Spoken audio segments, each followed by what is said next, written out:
Let me ask you first what you think about a call that that was not a bubble. Did we not just see a bubble burst in China?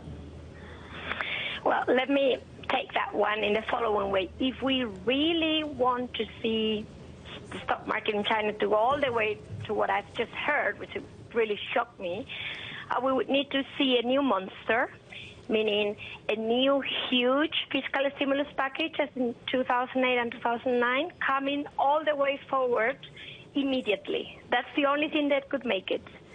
So I'm not saying it's impossible, but it's just not what the market forces would basically look for. So let's hope that China doesn't do that, because it would only imply, rolling over the problem and increasing its debt even further. Alicia, so would it anyway. even work? Would it even work? Would a stimulus, the kind of which we saw in 2008 and 2009 from China, actually put the brakes on this market? Because everything that the Chinese government has done so far hasn't worked. Well, but that was, 20 times bigger than what has been announced now. So I think it would work. I don't think the Chinese government is today in a position to really carry out that massive stimulus package anymore, because the leverage is no longer, it's so much higher than it was then, both on the government sector and on the corporate sector. It's not that it can't do it, it's that it makes no sense to do it. Well, and they don't, at this point, they don't really have to, because they've now just banned anyone from selling shares in their home market. Yes. That'll work, because if you can't sell, prices have a tough time falling. But Eric brought up, rightly so, the markets that foreigners can invest in, and the other markets in the Pac Rim area. How much trouble are they going to face in the coming days?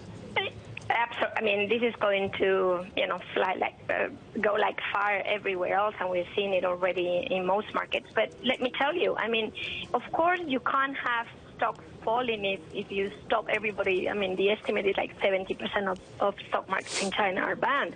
But you have Hong Kong, which can't be banned, which will have a severe impact on many of those corporates anyway, and on China, therefore. So, it's just not so easy.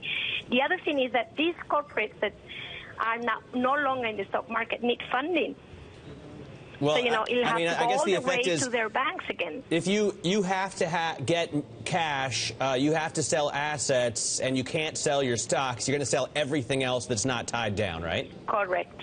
So this is the way, this is why I think, ironically, this measure will actually make things worse, because they will go to other places to get the money. I'm very worried about the money market in China to start with. I'm very worried about banks, both in China and Hong Kong.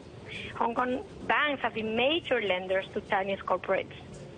Alicia, one question for you before we run. Aren't the regulators effectively destroying their own markets by telling major shareholders and company directors and corporate executives that they can't sell for 6 months? First of all, obviously changing the rules in the middle of the race, which always leaves people uneasy. And furthermore, they're constraining their economic opportunity in a market that ideally at some point should be as free as it can be. Yeah, absolutely. I think this idea of freezing shares is just ridiculous.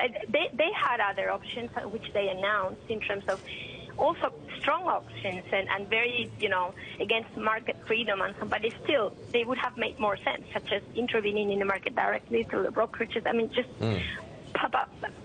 pump the market up. But this thing is basically killing the market directly.